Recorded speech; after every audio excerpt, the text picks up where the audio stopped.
I should probably begin this with a warning. What I'm about to share isn't pretty, it isn't soft, and it isn't for the faint of heart. My story is raw, torn straight out of my chest, and even though I am telling it in whispers of anonymity, I can still feel the ache trembling through me. That night, I was just a widow. A lonely woman tucked away in her small house, hugging grief the way you hug an old blanket that no longer gives warmth. I had been without my husband for almost 2 years, and the silence of my home had grown into a monster of its own, empty halls, cold sheets, meals for one. But nothing could have prepared me for him. He came with a hunger I couldn't measure, a presence that filled the night like a storm rolling across the plains. His eyes, dark, ravenous, locked onto me as though I were not a woman of mourning, but a body to be claimed, a dam waiting to be broken. I had told myself that I was too fragile to ever be touched again, too broken to let another man near me. But when he stepped into my world, towering and unrelenting, my boundaries shattered like glass under a hammer. He was no gentle lover. He was a hungry monster, and I was the widow who didn't know whether to run or surrender. Before I take you further, let me pause here and say, if you're listening, if this story grips you the way my body was gripped that night, please subscribe to this channel, like this video, and share it. Your support keeps me brave enough to keep confessing. Now, let me take you back. Back to the exact moment the door creaked open, and I realized my dam of widowhood was about to be brutalized by a hunger I had never known before. I remember waking up the next morning, my body still trembling from what had happened by the dam. My lips were swollen, my skin still tingling where his hands had roamed, and my mind was caught in a whirlpool of guilt and forbidden excitement. I tried to wash him off me in the shower, scrubbing until my skin turned pink, but no soap could erase the memory of his hunger. I could still feel the weight of him pressing me against the cool stone, the echo of his growls blending with the rush of the water. I wanted to hate him. I told myself I should hate him. After all, I was a widow trying to heal, trying to rebuild a life of dignity after losing the only man I ever loved. But instead of hating him, my body craved more. That was the truth I didn't want to admit, not to myself, not to anyone. And yet, here I am, confessing it to you. Before I take you further, please, if you're listening right now, hit that subscribe button, drop a like, and share this video. It encourages me to pour out the secrets most women would never dare to whisper. This is not just my story, it's a piece of every hidden desire we pretend doesn't exist. That afternoon, I returned to the dam.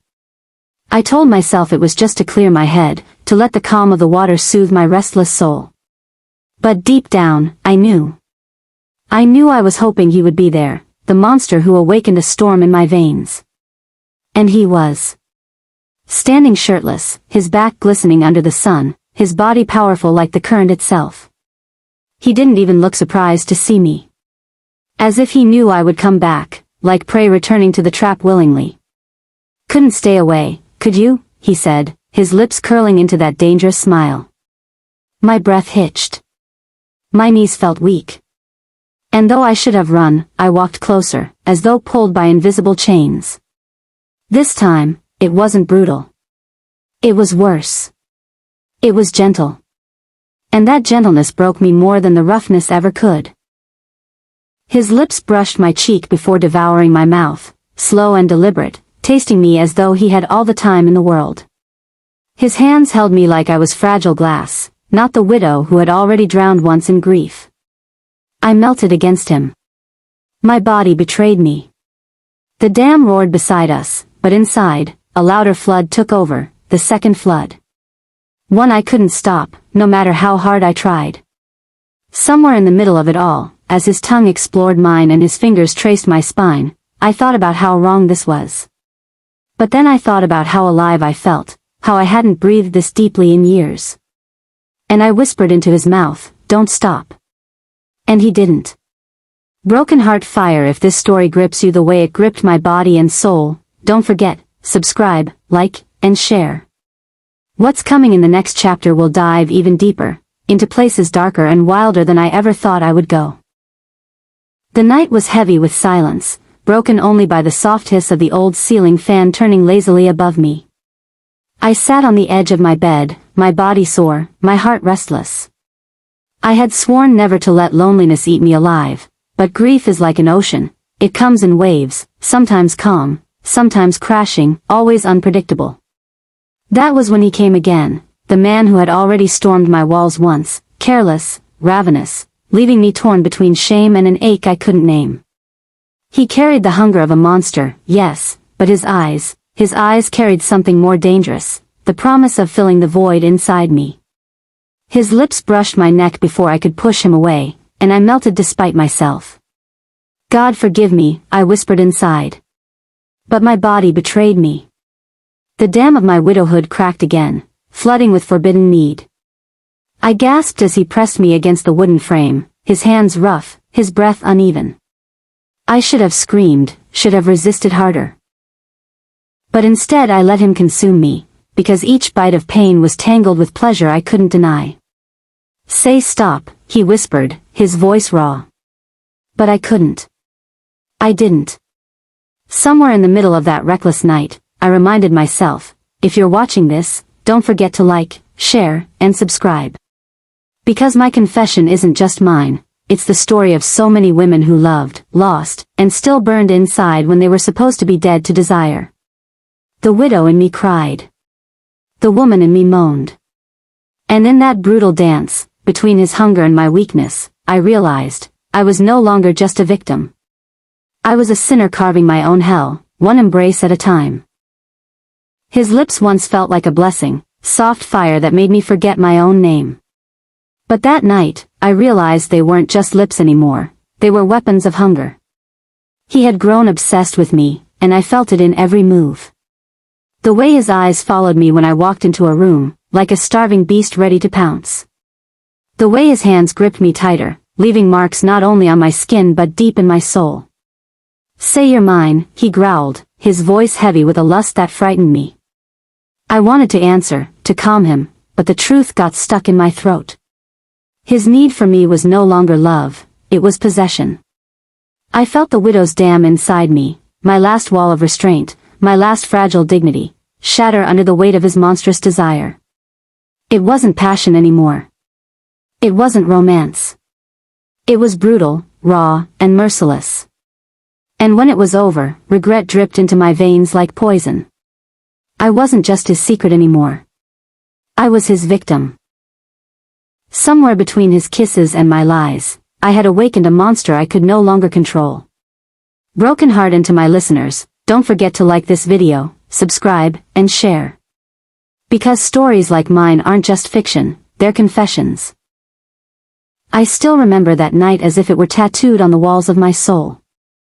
My body may have survived, but my heart, oh, it was scarred beyond repair. He was hungry, desperate, a monster driven not just by lust but by a need to consume me entirely. And I was the widow, fragile, lonely, craving warmth but never expecting to be brutalized in such a way. It started like fire, but it ended like ashes. His hands were not gentle, his kisses were not tender. He devoured me like a storm tearing through a fragile dam, and I, foolishly, surrendered to that storm. My body ached, my soul wept, but in the moment, I convinced myself it was passion. Only later, when silence returned and the bed felt colder than ever, did I realize it was nothing but destruction dressed in desire. Sometimes I sit by my window, staring at the moon, asking myself, was it loneliness that blinded me, or his hunger that deceived me?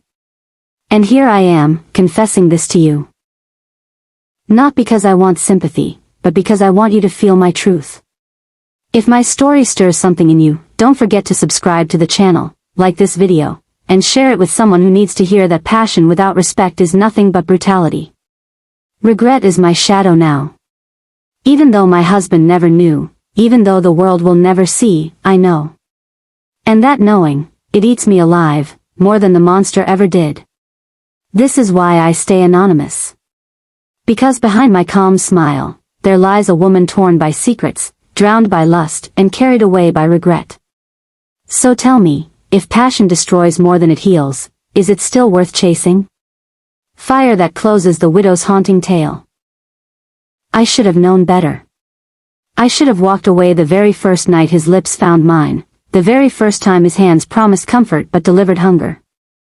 I was a widow, fragile and lonely, and he came like fire to dry grass, raging, uncontrollable, consuming me until nothing of my calm remained. He didn't just take my body, he bruised my spirit, ravaging every corner of me with the force of a man too hungry to care about the ruin he left behind. His passion wasn't tender, it was brutal. His kisses didn't whisper love, they demanded surrender. And I, blinded by grief, mistook his hunger for affection. Now I sit in silence, my heart torn, my body aching with memories I can't erase. Desire pulled me in, regret now holds me prisoner. That night, that affair, it branded me, and no amount of confession can wash the scars away. Broken heart, if you've ever been consumed by a love that burned too fast, too hard, leaving nothing but ashes, then you understand my story. And if you don't, maybe it's better you never do. Rose, don't forget, like this video, share it with someone who knows the pain of forbidden passion, and subscribe to this channel for more true tales of infidelity, lust, and regret. Because my secret might be mine, but the scars are for all of us to learn from.